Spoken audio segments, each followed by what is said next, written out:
Good morning and welcome. Today we've got Sarah here today. She's going to talk about the Disability Expo that was in Brisbane a week or two ago. You there, Sarah? Sarah there? Us.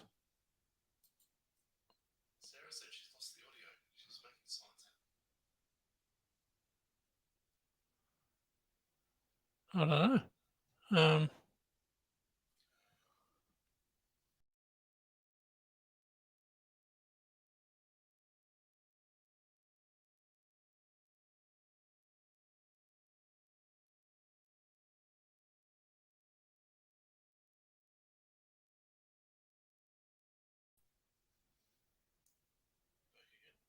You there, Sarah? No? She on mute?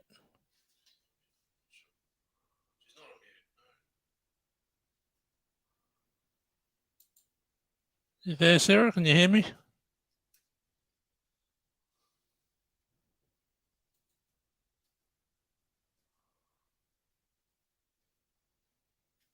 It's all dead, it's all quiet.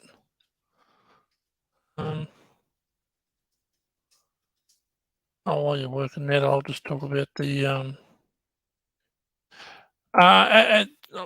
while we're working out Sarah's issues, we'll bring her in as soon as we can. But as everyone knows, a few weeks ago, I sent Bill Shorten an email requesting some information, and he actually got back to me on Monday, or his office did anyway. And I wanted a breakdown of how much of the NDIS funding goes towards employment, that sort of thing. Now, come back, 84.5% of the NDIS funding goes towards employment of support workers and OTs and physios and other professionals. Also, the NDIA cost operated around 2.5%. So that brings us up to, what's that, 87%. And the cost of assistive and adaptive technologies is around 2.5%, 3%. So it brings us up to about 90% of the funding. And as we all know, when you say the NDIS is $30 billion a year, and that goes for people with disabilities, there's that assumption that we're somehow financially benefiting personally out of that funding, and it's just not the case. It's really not. And although we worked out to about 90%, we can't pinpoint it all down to the exact dollar because there's other bits of funding cost $40 million or $100 million that I didn't take into consideration adding those things up. So around 90%, 87% of the NDIS funding goes towards employment for support workers and OTs and physios and exercise physiologists, and as well as the assistive and adaptive technologies. Home modifications also included in that 3%. And that's including materials and labour. So it's a fair whack of money, but it does not go into the pockets of people with disabilities. Even though we get funding of X amount per year, 90% of that goes towards employment and the operational costs of the NDIA. So there's a huge disparity there, huge assumption by the general public. Sarah's back. You there, Sarah? Yep. Hi, I can hear you. Hooray, you finally got your back. You went to the Disability Expo in Brisbane a week or two ago? I did. Yeah, it was the 3rd and 4th of March. And how did that go? It was the best expo that they've had because I think they've only been running for about three years for the most. So obviously that was, during that whole COVID period. So yeah, it was definitely the best expo that they had, and it was the best for my business as well. Yeah, I was really excited too because I had a much better booth this year, which probably also helped it be a better year for me. I had videos of me signing 2 original songs, which are from a musical I'm writing, and I also had, I was dressed up as a character in a book that I'm publishing this year. Oh, what's the name of the book? What's it about? It's about, so it's for ages 3 to 6. It's called Different Yet the Same. And it's about 2 little friends. Mim is in a wheelchair and Pip is deaf. And it's about them going out to the park to play ball and interacting with other children. And it's really, I guess, quite succinct. There's not a lot of detail or anything. So it's just a quick look at wheelchairs and hearing aids, and also how to interact with people who use wheelchairs or hearing aids. Obviously, there's a lot of issues, and I thought that if we wrote a book for the little kids, then the parents reading it to the kids, they would also get thinking and maybe get a better idea of how to talk to their children about disabled people. Yeah, it's a great idea. I used to, a few years ago, myself and a friend of mine, Steve, we used to go around to the schools and talk about people with disabilities and things that we go through on a daily basis. And I found the younger the people, the more open they were. And the questions they asked because they wanted the answer to it. Yes, yes, exactly. This is why I'd like to reach kids. They're the ones that will use the information well and genuinely be interested. And parents really struggle to know how to talk about a number of different topics. Disability is one of them. So, yeah, you're absolutely right. I don't mind the bluntness of children at all. I don't think that matters. I think it's a good thing because they get important discussions going, or they get funny discussions going, and we all need to laugh more, don't we? So, yeah, I like it. Yeah, I mean, the questions that that they asked, that like they come straight out. They asked the question, and there was no PC about it. I just want to know the answer to this question, and that's Yeah. basically what they wanted. And I find that really refreshing. Us autistic adults are the same. Let's be, yeah, there's stories. But obviously it's frowned upon once you're an adult. But yeah. I think it's refreshing because um, I don't think that things need to be as uncomfortable as they are. And even when things are uncomfortable, I don't find that an issue. Where's the issue in something being uncomfortable? I think that that's a healthy thing, really. It was interesting because when I was, I don't know, late teens, my mother said to me that I'm not curious enough. And I had no idea what she meant at that time. Obviously, I know exactly where she was coming from now.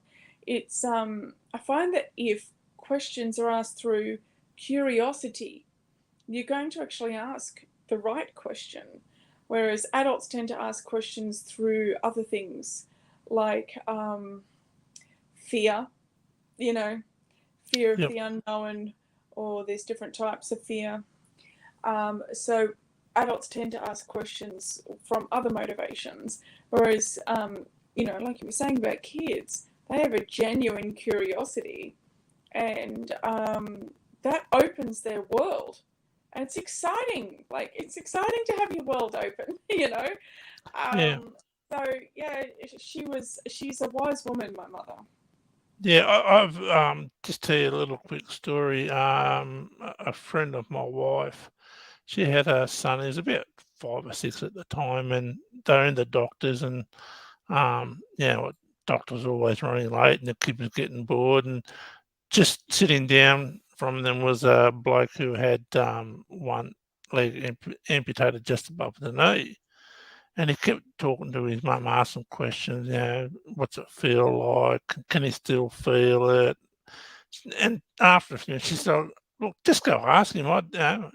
So he got up and walked over and he started to, how did you lose your leg? Can I touch it? What's it feel like? Yeah, and the bloke just sat there and answered every question. And the mother was sitting there mortified. She didn't know what to do. I wrote a blog about this actually, just this month, on the topic of, and because I think it's a really important topic, with two really important sides. The topic of adults asking disabled, like able-bodied adults asking disabled people questions. I think, go ahead, ask questions, but often it's the way that questions are asked that's the problem. So I did write an article about why disabled people don't want you asking what's wrong with them, what happened, and all of this sort of thing. I've tended to use those times as educational moments for the other person, but I'm not always up for that either, and sometimes I'm really not well enough. And if you're not well, your health, your body, I don't know how you experience it, but when your body is just worn out from dealing with so much, and that then affects your mind, because your brain has to focus harder than other people's. Like I have to think about swallowing, otherwise it's extremely painful. And I have to think about things that the average person doesn't have to think about. And so my brain wears out, and my body wears out, and everything just wears out really quickly. And so sometimes, and when you're that worn out, when you say something to somebody like, I'm not up for this conversation, then you say it in what I call sick tone. Tone of your voice comes from sickness, or from, disabled exhaustion, which they can't understand, but they interpret that as rudeness or anger. Yeah, yeah. Yeah. So I did write a blog about all of this, about the 4 reasons that it's not a good idea to ask people those questions. I think that if you have genuine curiosity, though, not just, oh, what happened to you, which is more like a conversation starter, like, oh, hasn't the weather been hot,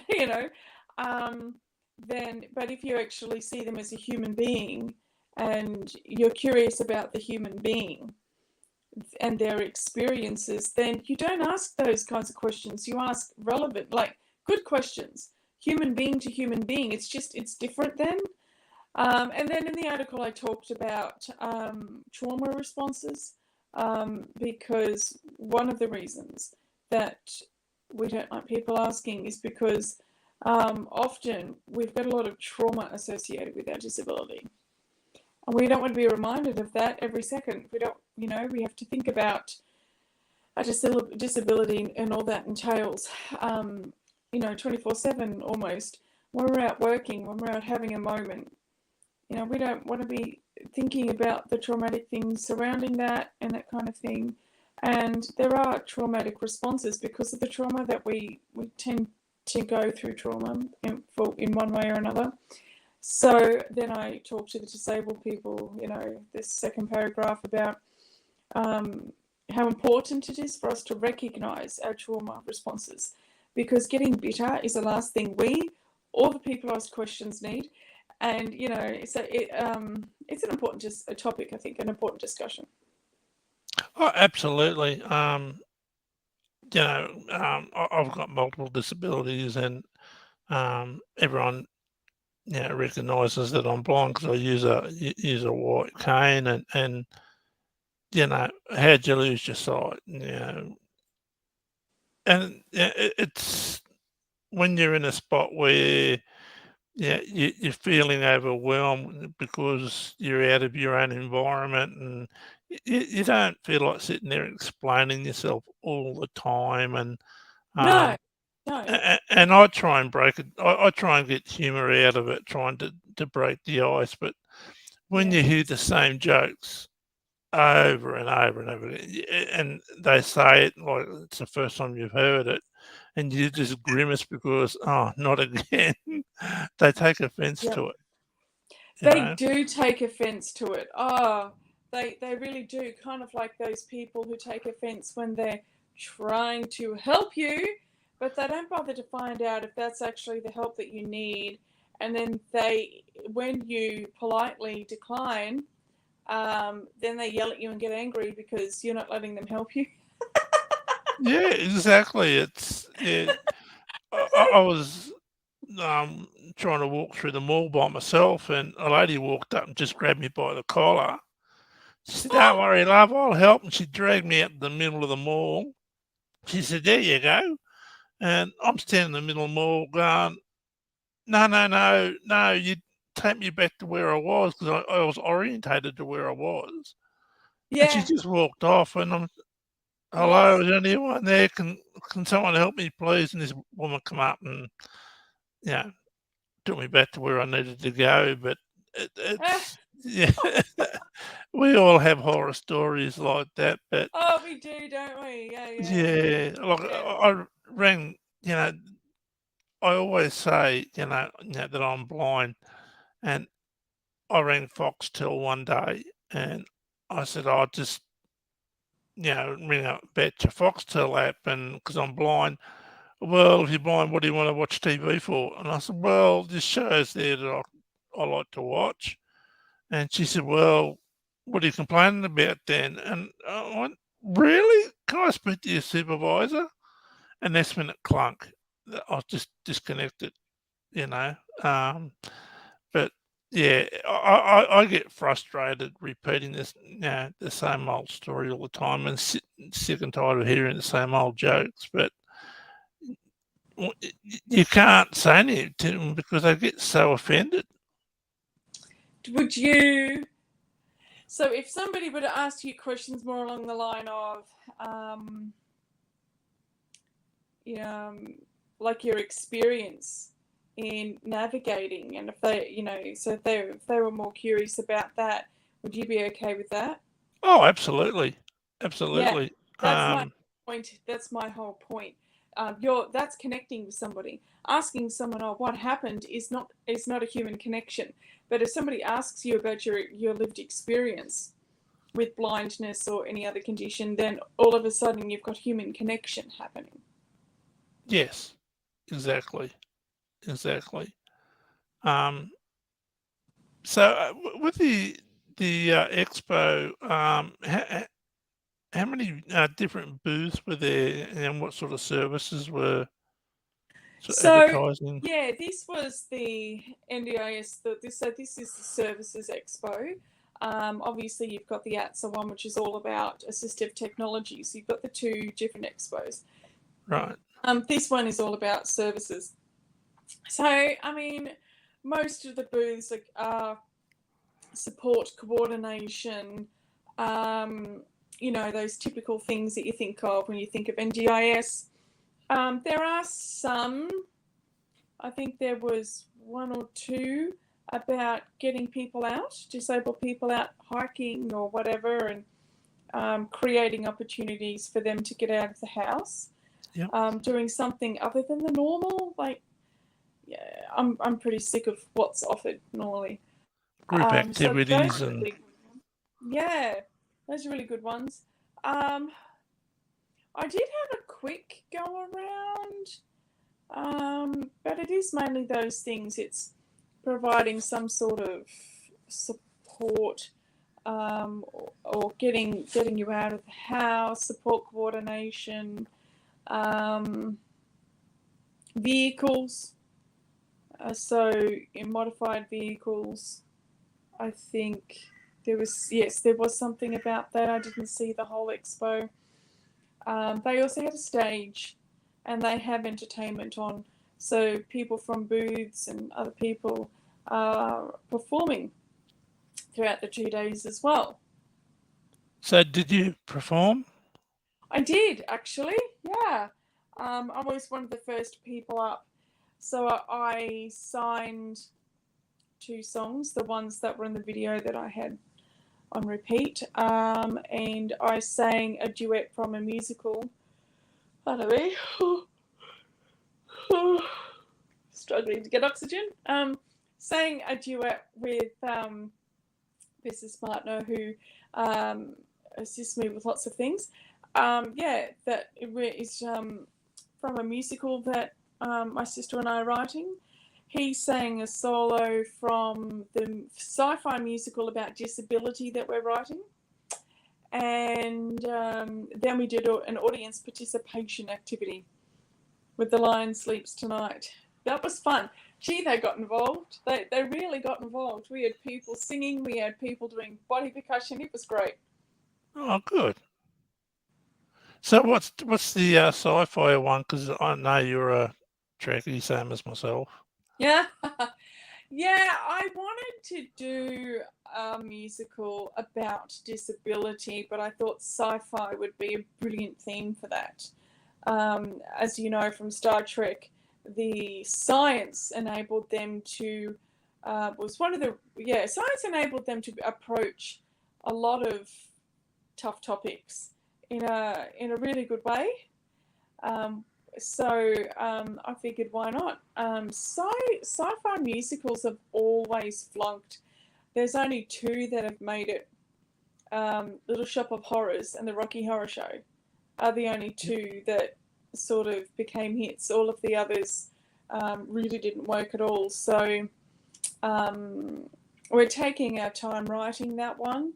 We're currently writing 2 mini musicals at the moment, just to have something there, because it takes 8 years to get something on stage or screen. Wow.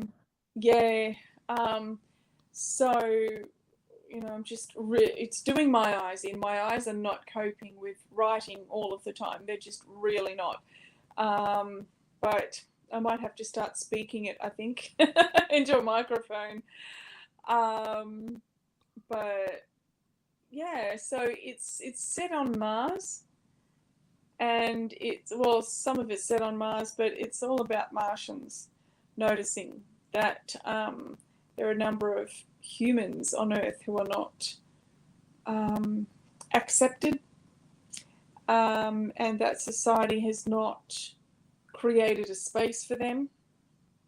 So the Martians are sort of finding people who have a lot of loneliness or sadness, misery, hard time on Earth, and then creating an environment for them on Mars, and then they come and get them and take them to Mars. That sounds like a good concept.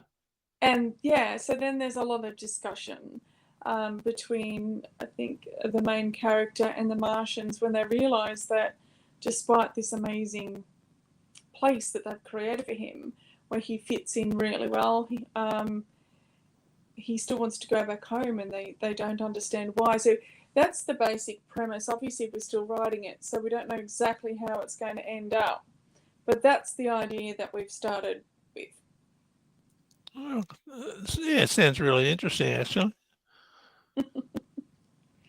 It's going to be, I wanted to write a musical addressing the issue that keeps cropping up, where businesses and organisations keep insisting that to be accessible is really expensive and hard. And Yeah. I want to put to them that it's not. We're not asking them to completely modify their business to suit us. We're asking for simple things that make their businesses more accessible. That's all. And that's not cheap, and that's not expensive, and it's not hard, So that was my motivation behind writing a musical. Okay. Yeah, because when you think about it, if something's accessible, nobody's disadvantaged, are they? Yeah, and I really liked what this one person said last year. if you change the word accessible to safe, then you're looking at it from a completely different point of view, like through a different lens, and it becomes about safety. Well, accessibility is about safety. I've been stuck in doorways, unable to get out. I have been in many dangerous situations that wouldn't be dangerous for somebody who can just walk. So, or who can, their eyes function properly, or their bodies function properly, whatever it is, and, the brain functions properly. So it really is all about safety. It is. Like when I talk to people about access, that's especially in the buildings, they always refer to the Australian standards, and I say, look, the Australian standards are not best practice. They're the barest minimum that people need to adhere to. But I had an interesting conversation with some stranger on Facebook. Admin saw it and deleted the lot, which is fine by me. I didn't get a chance to educate him further, and there was one thing I wanted to say to him. It was annoying because I thought there was one thing in particular he really needed to know. But if you start out that ignorant, then maybe it wouldn't have mattered whether I got a chance to tell him or not, But it was a video. I can't remember exactly now, but it was something about people who had paved the way. Where that's right, it was about women, and it was about spaces in the environment and society and stuff for women. And there were the particular things that they were saying made me think of, well, disabled people need that too. As much as women, need what they were talking about, disabled people do as well. And so I actually made that comment. I said, oh, disabled people need these types of spaces as well. And then this, some people got on and just simply agreed. But this one man was saying to me that we don't need disabled toilets. I'm like, what? Hang on, what? And then the more he went on, the more I realised where he was coming from. Because at first I thought that just sounded really confusing. Like, well, I was really confused.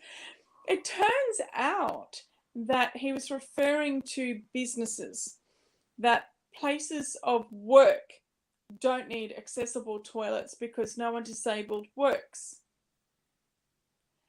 Okay.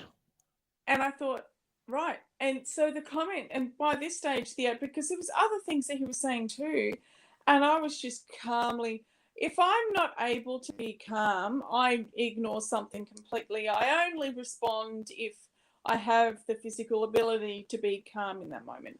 So I was just calmly, respectfully, like saying some home truths to him.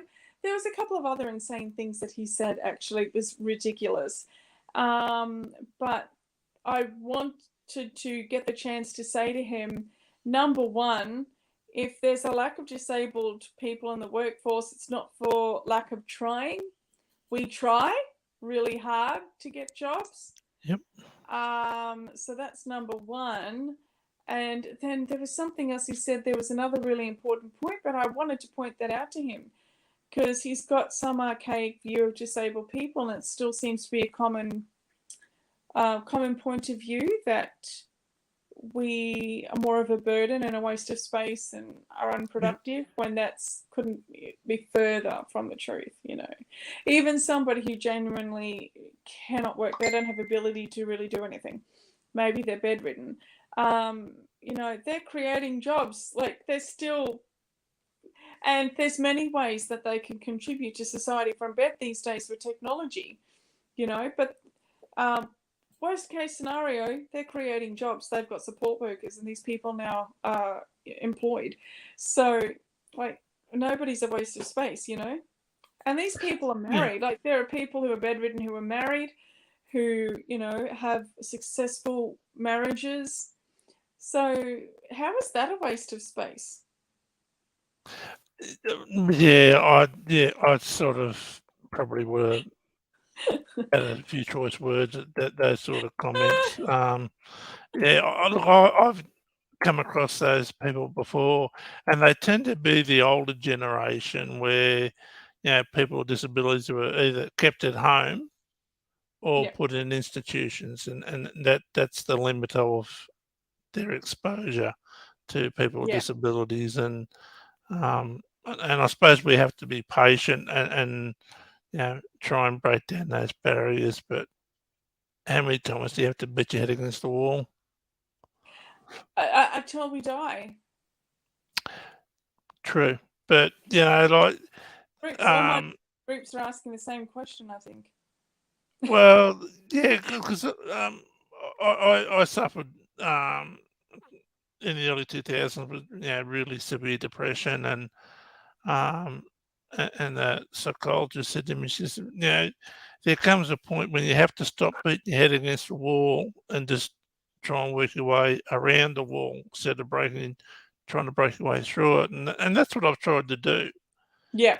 I've tried, if you can't explain something to someone and they don't want to listen, then you're wasting your time. Exactly. That's why, number one, I don't engage if I don't have the ability to engage in that moment. Number two, you really do choose who you engage with. There are some friggin' idiots out there who do get aggressive and offended. So, and sometimes you might make a comment, you don't know that. Sometimes you can tell that that's the kind of person they are and you just don't engage at all. Sometimes you don't have that privilege, and when you find out, you stop engaging immediately. Um, I have found it hard at times to not engage somebody, depending on what I'm experiencing at the time in my life, or whatever. And sometimes if you've been advocating for yourself, you're just already in that mode. And this happened last week, and I was trying. It took so much effort to not. I use the power of distraction with myself to not engage, because when you're sort of in that moment where maybe you're thinking, oh my gosh, I really have to educate this person. This is ridiculous. You're not necessarily thinking clearly enough to remember in those moments that no matter what you say, they're not going to be educated.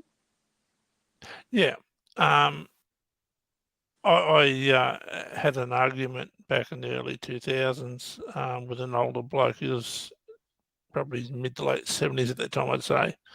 And he's going, why do we need to make things accessible? There's not many people get out and about. And I said, well, we don't get out and about because we can't get out and about. So you're tripping over your own argument. And he started ranting and raving and carrying on and, Yeah. getting sort of really arrogant. And I said, mate, just look, don't worry about it. When your generation dies out, we'll be a bit better off. And I just walked away. Oh, good response. Good response.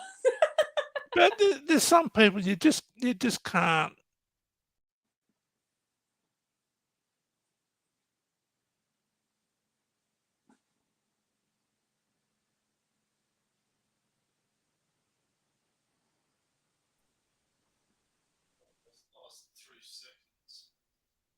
And we still going?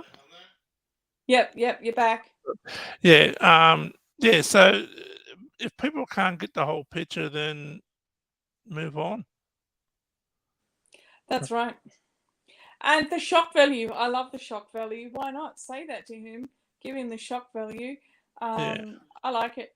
I have a lot of people, because I have a power chair, and I have a lot of people make comments about how they'd love to go for a ride, or how they want one. And I remember the first time that this happened, the woman, and I think this is great, she shared her truth when she was confronted by her comment by my sister. My sister and I were in the food court. We were in a deep discussion, really deep and into discussion. This woman, out of nowhere, just it comes up and says, "Oh, I really wish I had one of those wheelchairs." Because we were interrupted rudely, really, from a deep discussion, my brain was very slow to sort of realize what was going on and to be able to respond. But my sister's much quicker. She just looked up to this woman and said, well, she wishes she didn't need one. And then this woman, thankfully, instead of getting offended by that or being put off by that and just walking away, she shared her truth. She said, look, I am just really tired right now. And that's understandable. You see somebody who seems to be comfortable, and I'm not. And there's another massive assumption for wheelchair users. We look so comfortable. They wish they had a power wheelchair that tilted back so that, you know, they could relax. I'm not comfortable. I'm here to tell you right now, this is the best we can do for my body, but that does not mean that my body's happy. Doesn't mean that we're comfortable. Doesn't mean that we're not in pain. Just because we have a wheelchair that looks comfortable to you, you know? Yeah. So ever since that, I was so glad this woman shared her truth. So that's the response I give people now. You know, I'll say to them, because they ask me, they say, oh, gee, that looks comfortable. Are you comfortable? It's a very common question I get asked. Like, no, I'm not actually. I go into detail about what I'm feeling, and then I say to them, you know, just because you're tired and want to get home quickly doesn't mean I'm comfortable. Yeah. Yeah, but anyway. Yeah. I when I had my guide dog, I was in the shop and I was talking to the lady who owned it. I knew it quite well. And her father's girlfriend came in and said, "Oh, what a beautiful dog." I said, "Yeah, look, please just ignore him. He's got his harness on, he's working. I'll just let him smell me so he knows who I am." I went, "No, ignore him. Don't make eye contact. Don't touch him. Don't just leave him alone. Like he's not there. He's working. He's got the harness on. But if I just let him smell me, no, don't. Please don't." So she did it anyway, and I just, yeah, I had to bite my tongue. You know, it's Yes, just yes, frustrating. it It's is. It is. This is why you can buy spikes for wheelchair handles, because people are manhandled. And like when you said that that woman grabbed you by the collar and dragged, she didn't even ask you where you wanted to be, for goodness sake. It's so rude. And that happens to wheelchair users. People will push them where they, you know, oh here, yeah, so that you don't have to, you know, like, what's the word? I've lost it. Maneuver yourself. I can't think of the word. I'm just going to start pushing you, and they just start taking you in the direction that you're going without finding out where you want to go or yeah, anything, aside from if you want them to, and or if you're in their way, they just manhandle you. And a friend of mine, she said to this man, she was in the shopping centre getting something off the shelves, and this man came up and just pushed her away because oh, she was in his way of getting what he wanted. sure. Jeez. So she asked him point blank, excuse me, would you pick this woman up here and then put her down over there? I said, no, of course not. I would never do that. She said, that's what you just did to me. No, it's not. Yeah, yeah. Look, it's Yeah, it was. So I don't know. Wouldn't it be great if you could just cover your dog in spikes? I don't know. Like, there's no way around it, unfortunately.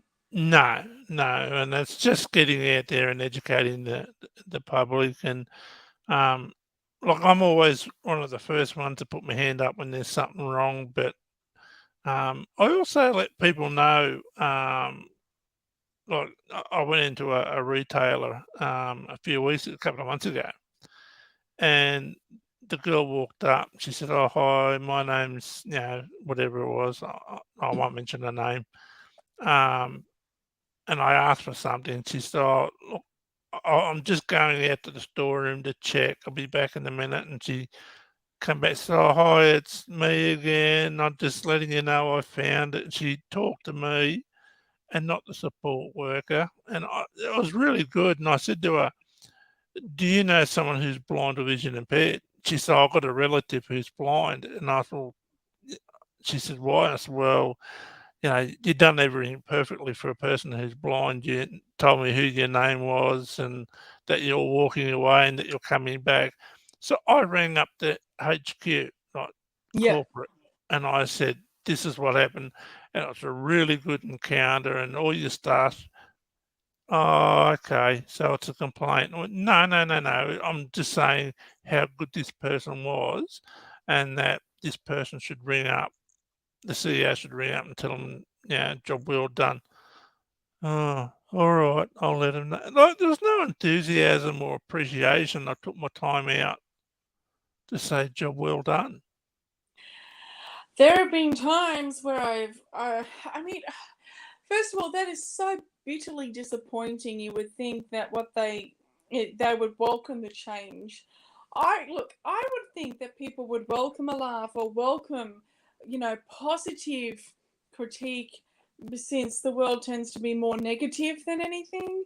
Yep. So that always baffles my mind. Like when I was I don't know. I think people get so conditioned to it. It's weird to me. I will soak up all of the good that I can, like I was in hospital getting fluids once, and the nurse bent over. She was a, short, buxom lady, and she bent over to put the wristband on, and the joystick got stuck in her cleavage, but she didn't know.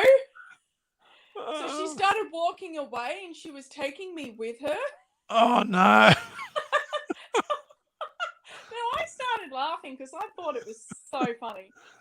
I thought, like, oh wow, what a way to break up a miserable day, something funny, amusing to break up the misery of the day. She growled at me. She was pissed off I found it funny. And I'm like, lady, you are working in the emergency department. You are around, sad, difficult stuff all day. Have a laugh. Yeah, At lighten up a one bit. point, Yeah. years ago, I was on the bus before the wheelchair. I was on the bus, and back then in my city, they were quite small buses. I was sitting next to this lady, and it was only a 10-minute trip into town.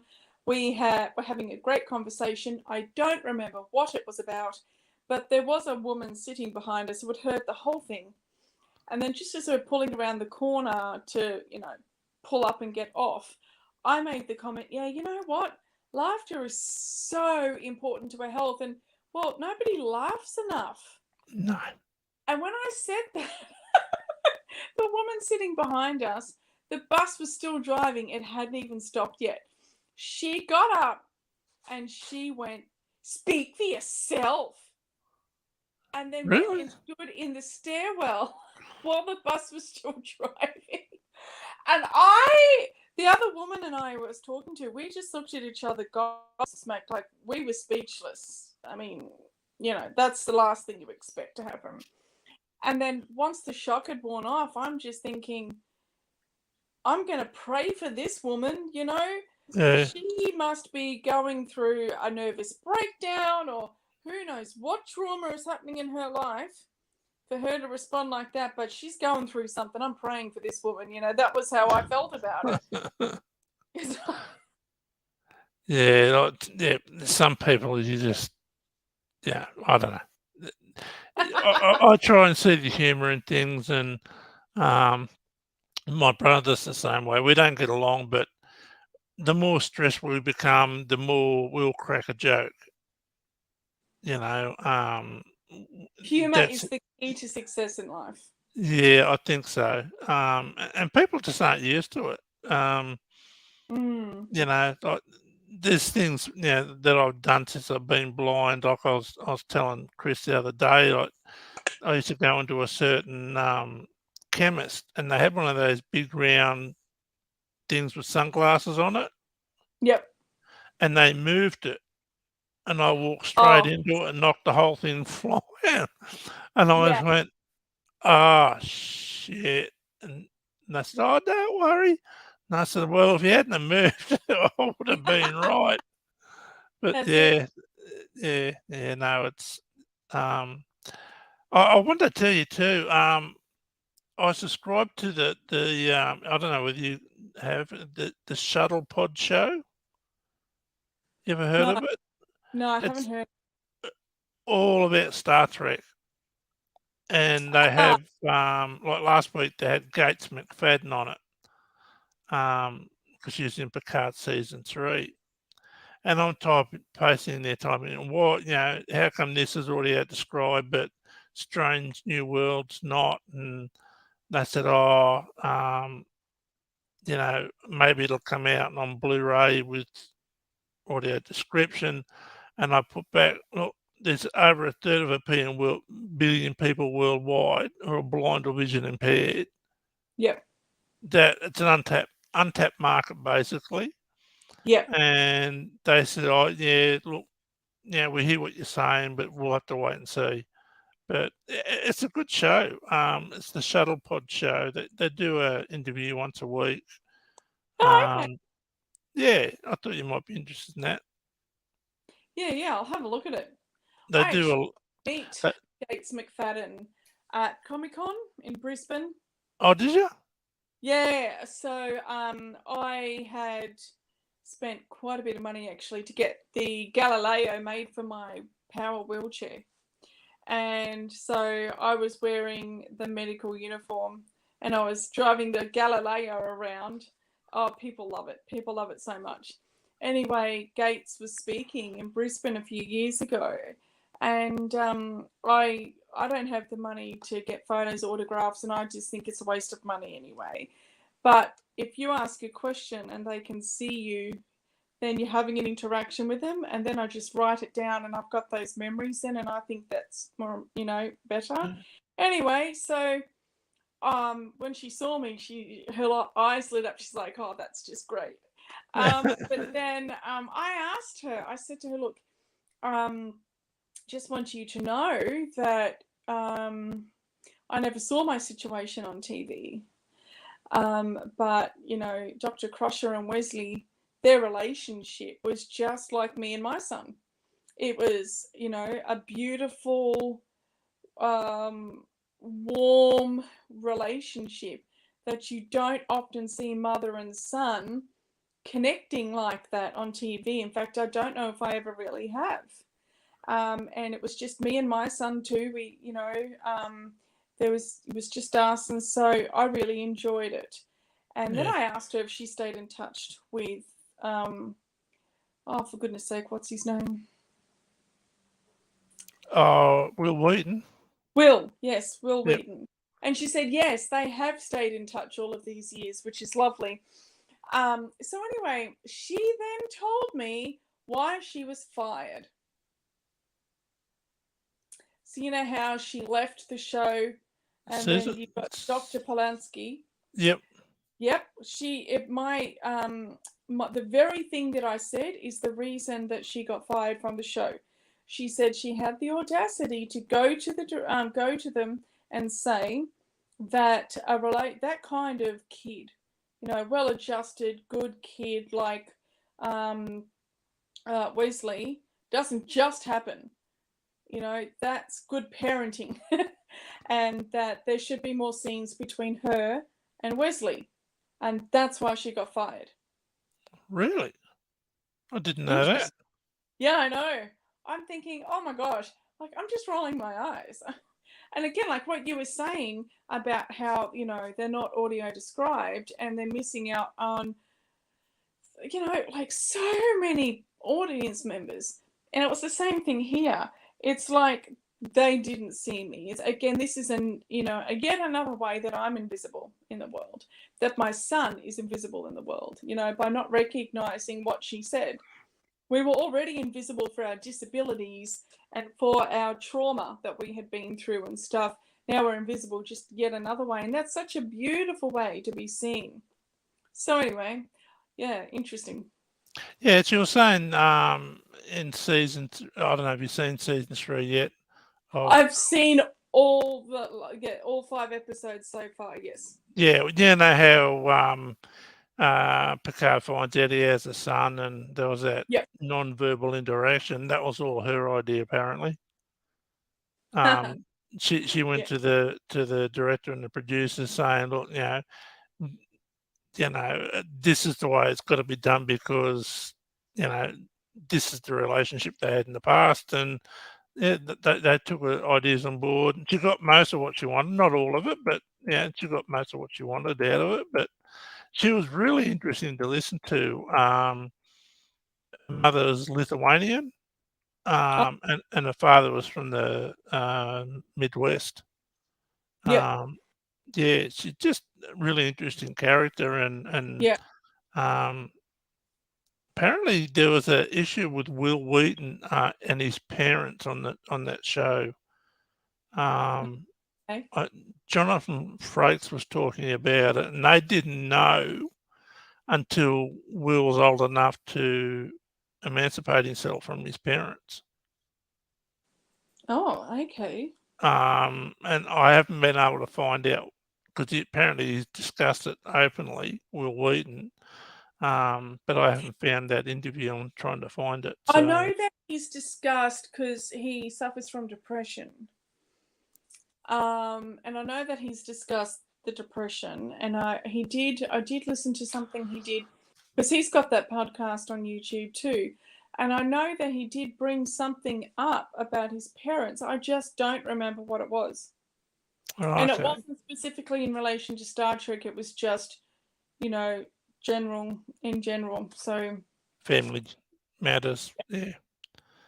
mm, But yeah, no, I just thought I'd mention that because I know you're a Trekkie like myself, and they do a live stream, and once you subscribe, you can go in the comment section and um, type in questions, and if you're a member and you pay for, like you might pay $5 in Patreon and ask a question, and I'll read the question out to whoever's being interviewed.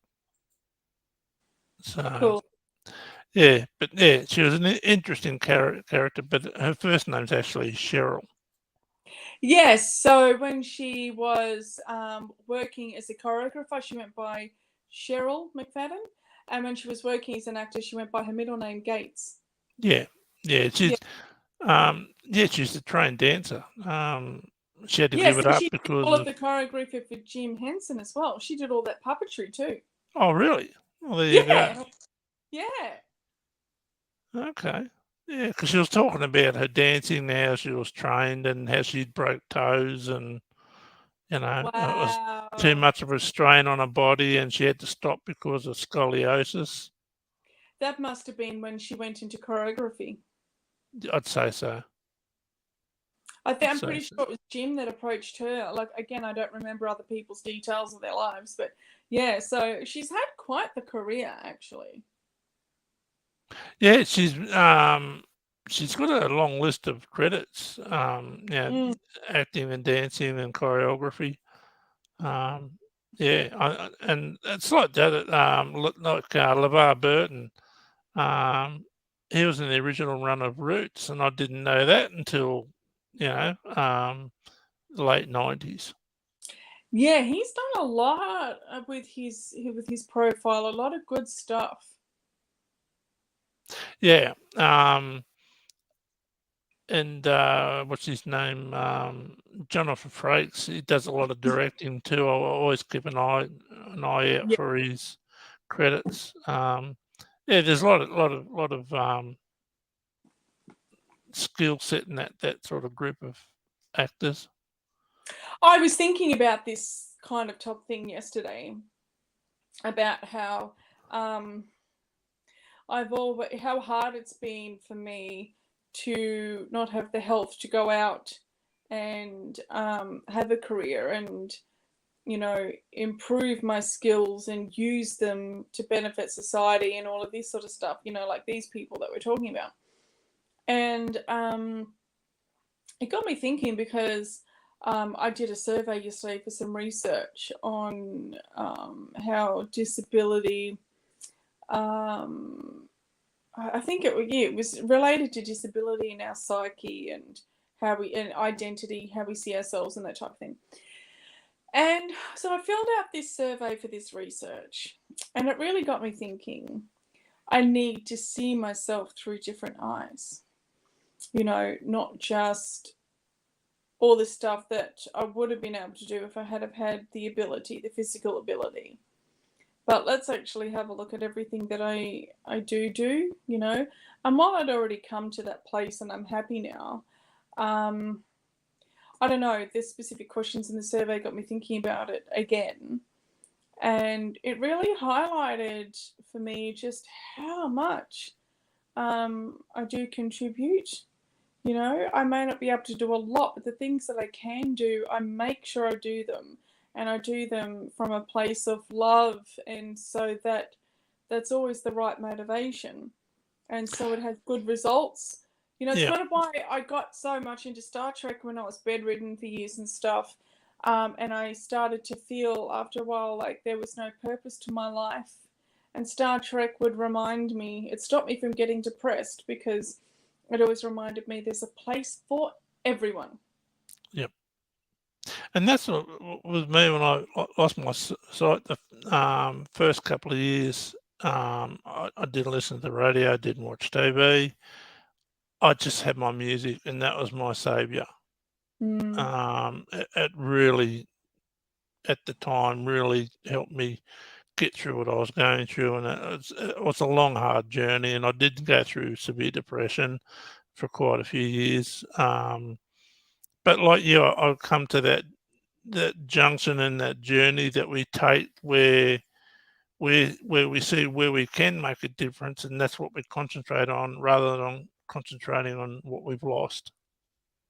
Yeah, and so it becomes about more about, like you said, not the loss of, and not the amount of what we can achieve, but more about the quality of what we can give. So now I focus on the quality, not the quantity. Well, that's why I sort of, like the blind debit can come in because I did a radio interview earlier this year, on a local radio, um, and I was identified as an activist, and um, other councillors and identify me as a troublemaker because I just say what I if I think something's wrong, I'll say, Yeah, you're wrong. I'm not This is scared not to say right. stuff. Yeah. Yeah, I'm straight to the point, and if I'm wrong, I'll put my hand up and say, "Yep, I was wrong." But Yeah. that's where the blind advocate come in, and I'm sitting there trying to decide um, a name to call the YouTube channel. And I think one of the support workers come up with blind advocate, but because I'm known as an activist and a troublemaker, but that's what I'm trying to do with my time is make it easier for all of those people with disabilities who are going to follow in our footsteps so they don't have to have the same battles that we Yeah. do. Exactly. This is exactly why I started Really Good Productions, and I came up with a lot of backlash. I came up against people saying, why don't you just join one of the groups that already exists, and subtext for people like you. Yeah, yeah, And they're making two big massive assumptions. Number one, that the what I'm starting up actually exists already, because guess what, it doesn't. And number two, that even if it did exist, that I could actually get there, because most people actually can't access what limited opportunities there are. So I just thought, wow, what an attitude. Well, we know how you see disabled people, don't you? Don't we? Like, yeah, yeah. Look, and I think if we all, you know, do what we can to make it a little bit better for those who follow, I think will make a huge difference. And it's going to be yeah, a long term generational thing. I don't think it's going to be done you know, in years. I think it's going to be a generational yes. journey. Oh, yeah, exactly. And we'll never be there. It'll never be done. But as long as things keep improving, that's the best we can hope for and work towards. Yeah, that's right. Yeah, and like I say to people, what we find socially acceptable now, in 100 years, they'll look back on this and say, that was barbaric. like we do now to those people that were alive 100 years ago. How could they live like that? Life Yeah, meant nothing to them, and in 100 years from now, they're going to look back on us saying, well, you know, how barbaric, how far back, you know what I mean? They're going to look back on us and think, wow, that's really unimpressive. So, yeah, I was supposed to have a few gentlemen on this morning talking about cycling. They apply for funding from Cycling Australia. They're blind and they tandem bike ride, and they wanted to go. I think it was an overseas competition. mm-hmm. And they applied to Cycling Australia for funding, and they were knocked back. And they wanted to come up and talk about it. So I did allot some time for them, but I don't think they've turned up, have they, Chris? No. I've just got No. a message saying that they're just a week out from a big race, so he's might probably been distracted with whatever he's been working on. Okay. I actually have a friend who is a cyclist, and he was on a tandem bike with a blind cyclist for some big ride around Australia. Okay. Yeah. Yeah, I think this bloke wanted to get funding to compete overseas, and they knocked him back. Cycling Australia knocked him back. And I thought, well, it's probably a little bit. If they're getting tax dollars, they probably should fund him. Or help fund him, not pay for everything, but help fund him where they can. Yeah, they could have. I think, but yeah, but like I said, we take these things in small steps, but we'll eventually get there. But on the 4th of April, we're going to be talking about sex and people with disabilities. And you put me in contact with that person. Are you going to be available to join us, or? It's not something that's a part of my life. I am single. I have been since 1998. And it's not something that I have actively sought for, because I'm one of these people that wants to keep it just for within marriage. Oh, fair enough. Yeah, I don't, because I see it. I think that there's sex, and I think that there's making love, and I'm only interested in making love and having that intimate moment with somebody that I love. I'm not interested in sex for sex sake. I know some people have their bodies have certain responses and stuff. I'm not one of those people, so and even if my body did have certain responses, then I would find another way. And I've had to. I have PTSD from sexual trauma, and that's created a whole heap of issues around the topic, and so it is something that I have had to work with and figure out how am I going to create a healthy position for my body, so it is something that I have faced from that angle, but now that I'm through all of that, I don't actually I don't ever really think about sex. It's not something that I need or want, really. No, that's fair enough. It's I was just sort of looking at it from those people with disabilities who can't get out and socialise for whatever reason, or have problems communicating, that really don't have that chance or opportunity to create a permanent or a casual relationship, and I think for those people, I think the NDIS should help with funding.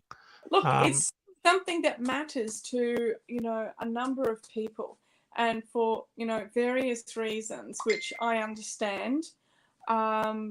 Despite the fact that I'm not in a relationship, I did look into my physical ability of having sex just because I was curious. And there are some issues that I would actually come across, and I'm not sure if it's, I'm not sure, to be honest with you, if that's something, if the benefit, I think that the negative consequences on my body would outweigh any benefit. So even if I was married and I did have a partner I wanted to enjoy that with, we would have to come up with particular ways to enjoy that, because I do have issues physically that would get in the way, you Yeah. know? Yeah, no, that's all right. Because I just wanted to get people up there with a wide range of views on it, and we've got sex workers coming and chatting, and Oh, so it should be a good topic. So yeah, I just thought you may have been interested in joining, but if you don't want to, that's perfectly fine. It's but yeah, I sort of put it out there, and there was some feedback on Facebook about mhm. people shouldn't be able to do it, and NDI shouldn't fund it, and all this sort of thing. And people are entitled to their opinions, and I certainly won't be saying you can't express your views and opinions. But if you do, you'll do it in a way that's not abusive or degrading. It's an open discussion. This is one of those topics that needs to be discussed holistically, and not just, because the way that it's been discussed at the moment is not appropriate. There's been no complete details. So now people are going around saying, oh, people are using NDOs to pay prostitutes. Right. It's actually not that straightforward at all. And so this topic does need to be discussed with complete details, and properly. So Yeah, it's got to be an open discussion, and we have to take it too that it's not a blanket thing for all people with disabilities. I think it's an issue for a small amount of people with disabilities, and we've got to understand their point of view, and their needs and all that sort of thing. But we'll see how it goes on the 4th of April. But I think that this opens up the topic of NDIS and how it's used and what it's used for. I had this discussion just this week with my support coordinator, actually. And I said, okay, so why does NDIS pay for? And I listed off something in particular, and because I didn't understand why. And she said, because it is part of your goals, and it is affected by your disability. So, your disability is preventing you from going out and working. You have started up your own little not-for-profit, but in order to carry that out, you need this. So while it might be an everyday expense for somebody else, for you, it's part and parcel of your goals, that your disability prevents you from achieving without support. Like, okay, so if you think about it in that way, people, or when this topic is brought up, what NDIS is and is not paying for, people I've never had anyone bring up goals, the goals of the disabled person. yep, And I have heard when NDIA has denied some things that are essential to a disabled person's physical well-being. yep. I've heard them, say that that's got nothing to do with disability. Well, it does for that person's disability. So this is the angle that I think the topic needs to be discussed from. Oh, and I agree. You know, the goal of that person being able to achieve something that they would not be able to achieve without the NDIS or without supports. I had a heavily disabled man, like physically disabled. He didn't really have much use of his entire body at all. And I had him ask me for photographs of myself, because, and while I do appreciate the fact that all of the build-up is painful, it is for women too, as well as men, and he needs a release. And he can't physically do it himself because his hands don't work. Well, I appreciate that, but that doesn't mean that it's appropriate to ask a woman for photographs to No, it's inappropriate. and so this topic needs to be discussed, but it needs to be discussed with a wider lens and to incorporate things like that, to really show, well, other men can take care of things, not all people can, and men and women, and not all people can, and it can be painful, and there are needs, and so yeah, it does need to be discussed. I agree. Yeah, well, we'll see how it goes on the 4th anyway. But yeah, we've got a few people who have accessed sex workers, and we've got sex workers coming and talking about it. So, but yeah, it'll be an interesting couple of hours, I think. But we'll see what happens. Yep. All right then. All righty. Well, thank you for coming again this week and talking about the expo and what you did there and your upcoming sci-fi musical. That sounds quite interesting, actually. It's a good concept. Yeah, So, cool. Thanks. I'm excited about all of our projects.